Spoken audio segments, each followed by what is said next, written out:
Hello, and thank you for tuning in to our international news broadcast. Right now, let's review the top stories currently capturing global attention. Event number 1. Iranian drones attack the International Financial Center in Dubai. Event number 2. Iran's new supreme leader vows to continue attacks in the Gulf region. And now, for the details. An Iranian drone has attacked the International Financial Center in Dubai. The attack was reported by Nour News. Images posted on social media show a massive explosion and thick black smoke rising over the city. Residents in the area reported hearing 2 very loud explosions. The extent of the damage and potential casualties have not yet been officially reported. This is not the first attack on key centers in Dubai. Since February 28th, following a military campaign launched by the United States and Israel to contain Iran, the United Arab Emirates, particularly the city of Dubai, has been among the targets of Iranian attacks. Iran's new supreme leader, Ayatollah Mojtaba Khamenei, also confirmed that the country will continue its attacks on neighboring countries that host U.S. military bases. Iran's supreme leader, Ayatollah Mojtaba Khamenei, declared that the leverage of closing the Strait of Hormuz should be used, and that Iranian attacks on neighboring Gulf countries will continue. His first statement since taking office was read by an announcer on state television on Thursday.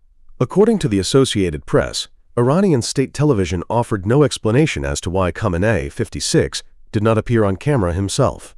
Israeli intelligence assessments suggest he was wounded in the war, possibly in the February 28th Israeli strike that killed his father, the late 86-year-old supreme leader Ayatollah Ali Khamenei. The price of Brent crude, the international benchmark, has surged back above $100 as Iranian attacks target transport ships, and the U.S.-Israeli war with Iran shows no signs of de-escalating. Meanwhile, U.S. President Donald Trump has vowed to finish the job, though he claimed that Iran had already been almost completely destroyed. Thursday's major developments included Iranian attacks on commercial vessels around the Strait of Hormuz and Iraq's Basra port, escalating a strategy to pressure the U.S. by squeezing the wealthy Gulf region to threaten global economic stability. According to the Pentagon, the first week of the war has cost the United States $3 billion. The Israeli military is also striking Iran and its allied Hezbollah militia in Lebanon, where more than 800,000 people have been displaced by the fighting.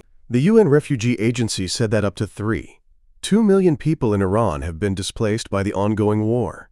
Khamenei said that he, like the Iranian public, only learned of his selection as supreme leader through Iranian state television. He did not mention his location in the statement, and he is likely in a secret location to avoid an Israeli assassination campaign. Minutes after the speech ended, the sound of airstrikes once again echoed across Iran's capital.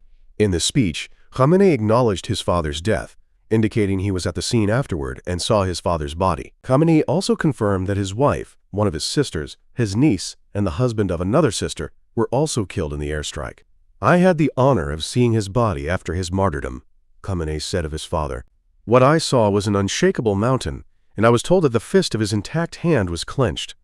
The Israeli military's Arabic language spokesman Avichai Adrai said on X that people in Lebanon should move north of the Zerani River about 35 miles, approximately 56 kilometers, from the Israeli border. More than 800,000 people in Lebanon have been displaced in the last 10 days, during the latest conflict between Israel and Hezbollah, part of the wider Iranian war. The remarks by Ayatollah Mojtaba Khamenei suggest that Iran could open new fronts if the war continues. That signals a return by Iran to the kind of terror attacks the U.S. has accused it of in the past, including the 1983 bombing of the U.S. Marine barracks in Beirut. One point I must stress is that under any circumstances, we will exact reparations from the enemy. If they refuse, we will seize their assets as we see fit, and if that is not possible, we will destroy their property of equal value.